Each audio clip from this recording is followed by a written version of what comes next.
Okay, here we're out here, August 7th. Remember we were picking that dirt up, had that big chunk? Well, right in the same spot. Now we're getting this dirt down. It's not quite where I want it yet. It had a lot of moisture in it. You got to work that moisture out of there. 99% of food plot failure is caused by inappropriate seed bed. People get in too big a hurry. You got to keep disking, and you got to disc when the sun's out and when it's hot. You got to get that moisture out. That's sort of a funny thing. Most people want moisture in. We want moisture in after we get the seed in. Keep disking and disc deep, and keep turning it over to where we get a seed bed. We'll run the pulverizer over this, because those little seeds, and I'll show you that later, they're so small, they've got to have dirt like this. If you got big old cloddy dirt, it's not gonna happen. You're gonna get miserable results. Another tip about disking. I'll go over this real quick. This is what you want. Hey, this is the holy grail right here. That's the kind of dirt. And the only way you're gonna get that is you gotta keep working it. You gotta have speed. You gotta kick that disc up as fast as your equipment will run safely. If you got older equipment, I realize it's not going to run that, but try another gear. Just do it, get a little more aggressive. And I want to show you something on the aggression of the disc. When you're disking, you want to get, on your initial passes, you want to set the pitch on your disc for head, front and back. That's going to put you down in the dirt quick. It's going to roll it up, bust it up. As you progress in your disking, you want to change the pitch and get it on back. You can actually get it clear back to where it's straight. When we put the fertilizer on it, we'll run it straight. But what I'm trying to get across is, on your disking, you have to pick up the speed with it. Now I'm going to go across this field. I'm not showing off. I'm showing what will break this dirt up. Speed will get that. If you ridge it, that's all right, because you're going to come back and set it straight and knock those ridges out. Let's get this on and I'll show you what I'm talking about. What kind of speed we're talking about. Okay, fire this up. Well, I hope you can see this. Yeah, we'll get this out there. And like I said, I'm not trying to show off here. I'm just trying to show you how fast that's what it's got transmissions for. Is you find another gear. That'll break that up. You want to get the dust rolling.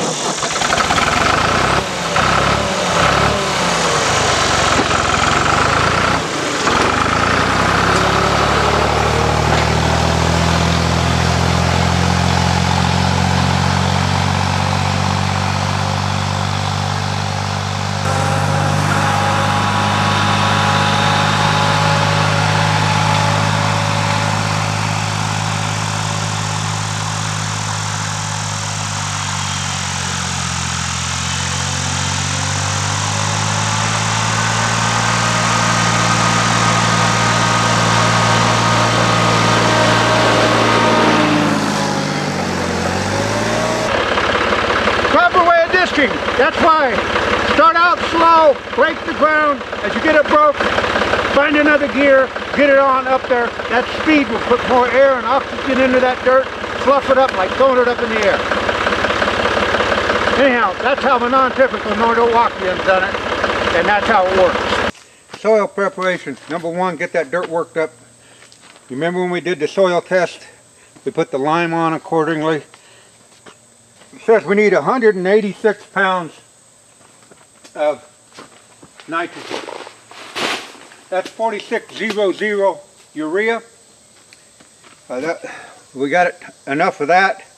That's at 400 pounds or 186 pounds per acre. So we got 2 acres up there. So you do the math. You got to have something about 10 bags of that urea. That's going to cost you $200, $25 a bag. On the phosphorus, we need 97 pounds per acre. And on the potassium, we would need 165 pounds per acre. So we're going to get that with the 6-24-24. We have 15 bags of that, and that'll help raise that up. Now for you guys that are buying this high dollar seed, if you read on the back, I want to show you something. Okay, tall tine tubers. If you don't do a soil test, they recommend that you have 400 pounds of 20-20-20 or thereabouts. That's 400 pounds. These bags here are 50 pounds. So you'd need, what, 8 bags? Yeah, need 8 bags of them. 25 bucks a bag. That's your tall tine tubers. The next run is your wintergreen. And it has the same deal, 400 pounds, 20-20-20. Another 400 pounds of 20-20-20. It's pretty hard to find 20-20-20, so you have to come up with your own concoction. We had really good results with this pure attraction last year. You've seen the results on that. If you don't run that soil test, you're going to spend 400 pounds of 20-20-20. So everything is 400 pounds without a soil test. Now, on a pure attraction, once it gets 3 inches tall, you should come back in with a 3400. I'll probably come back in with a 4200. These borascas that you people are all fond of, these lettuce type things, and these tall tine tubers, they are like the plant on the movie. Feed me! Feed me right now! They thrive on nitrogen. They will deplete your ground of nitrogen. If you don't stay on top of that nitrogen, you will not get the tonnage that you're looking for. That's the trick.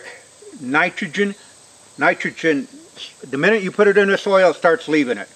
Goes up in the atmosphere. If it rains a lot, it goes down into the subsoil and leaches out. And the plants are also consuming it. So you got 3 ways of losing it. And you have to stay on top of your nitrogen yearly, especially if you're going to put borascas, tall tine tubers, anything of that lettuce annual, because they eat it up as bad as corn. And a lot of guys are not doing that. Then they wonder why they don't get the results, because you're not doing it, you're not fertilizing the plant on the onset. I have close to $300 in fertilizer there to make this happen. I don't smoke, I don't drink. That's my smoking and drinking. You notice I don't have no tattoos. I would rather put my money back into nature than draw pictures on my arms. Try to scare people. I'm scary enough! Anyhow, I don't have to, it's long in the day. Anyhow, we got to get this on. Like I say, it's going to rain tonight. Nitrogen, and a lot of it. And I know farmers get bastardized about it, but that's what makes the corn grow and gives those kind of yields. Without it, this country and this world would probably be going hungry. Okay, getting the fertilizer on.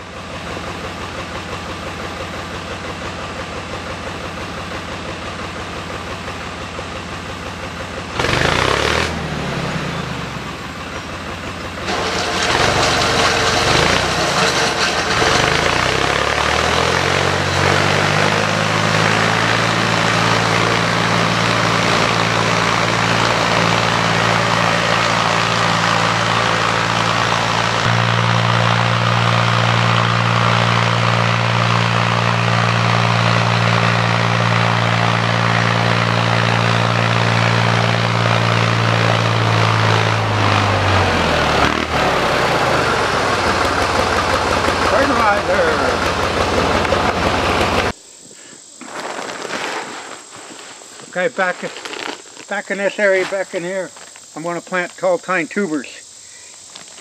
Tubers go under the ground, and if you guys are having a problem with compaction and getting small turnips and stuff, go with pelletized gypsum. That's what will keep it from hard panning up. You can't put too much of it on. You can't put too little of it on. But if you do use it, it'll enhance it from compacting up and give that tuber, potato, carrot, whatever, a chance to expand and grow, so it just don't all go to tops. So pelletized gypsum, it works wonders. It really keeps the dirt mellow. This is a real critical step you got to do. We've got this all loosened up, but it's not ready for seed. Don't make this mistake. You can't seed on that just because it's loose. You've got to seal it back down, either Colopact it back down or use the pulverizer to seal it back down, pack the air out of it. If you don't, even though it's all loose, it'll bury the seed. That seed's so little that it's got to stay on top. Just press down there. A lot of guys make that mistake. They go ahead and put their seed on they discard it, and what happens is that gets leveled out with the rain and covers the seed too deep. Remember, this is really important at the end. No matter how much disking you've done, you've got to seal that ground back, whether with a harrow, a drag, a pulverizer, or something. It's got to be uniform, and it's got to be sealed back. Not tight, but it's got to be resealed. It can't just be left open. This back half back here, this is where we put the gypsum at. We're going to go in there, tall pine tubers. I got to really get moving. Losing light fast.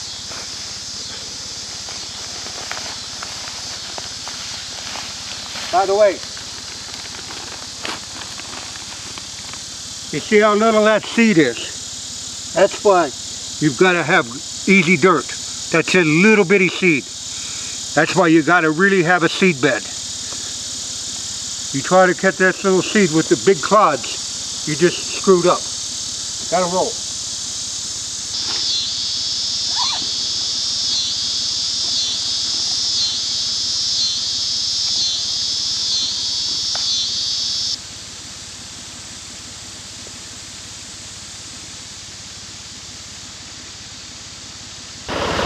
This big area in here, we're going to go with wintergreen.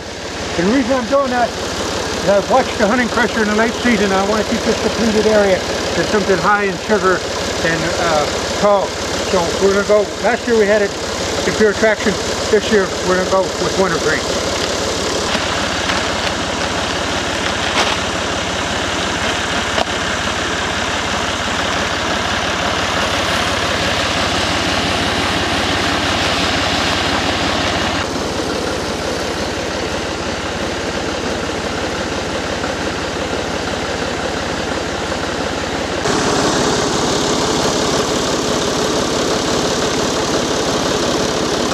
Well, Deb's going to Colopact it right now. We're running out of sunlight. It's very important to plant several blends. There we go. That's all we got to do is put that weight on there, and that's good enough. Wintergreens, clover, tall tine tubers. That's all you got to do. Colopactor's worth its weight in gold. It's just going to press it down into the dirt. Now I got to go up here and seed. We're going to go. This acre up here, we're going to go with pure traction. Last year we had power plant on it. This year we're going to plant it with pure traction. I'm losing daylight, so I got to go. Just make sure that when you plant a fall annual, if you've got the room, plant more than one blend. If one goes south on you, you have 3-4 different blends that might still hold up, because you only got one time doing this. Sun's going down. This is our last annual. We're going down this strip with no plow, and the reason we're doing that, we got minimal tillage here. We scuffed up the dirt, and that's all you have to do with no plow, and that should work. So we got to hurry because I'm running out of daylight and I'm running out of steam.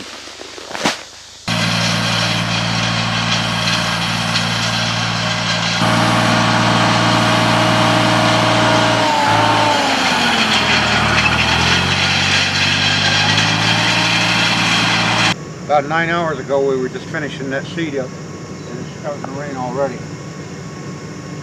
As I've said time and time again, timing's everything. It's supposed to start raining here pretty good here in the next hour, and it's only like 6:30 right now in the morning. When we left, it was 9 o'clock last night. So, you guys that really want to be food plotters, more power to you, but it'll take it all. So be prepared for that. and it's still, the best of the best, it's only 50-50.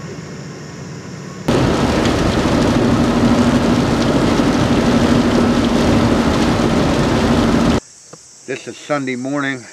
We ended up with a 1/2 inch of rain. And that rain gauge, that's a nice rain, 1/2 inch. Probably was a little more up there on the field, you never know. But a solid 1/2 inch in the rain gauge. And that's what you call planting. And that takes a major effort on your part to get that seed in the ground in August and get as much rain on it in August to get the germination. So by the time October 1st rolls around, you have as much tonnage as you can get, and hopefully it'll keep growing at that time. So that's it. And when you're going to do food plots, it's a gamble, plus you're in for a lot of hard work. So don't think it comes easy. That's it from the non-typical Norwalkian. Best of luck to you on your endeavors on food plotting.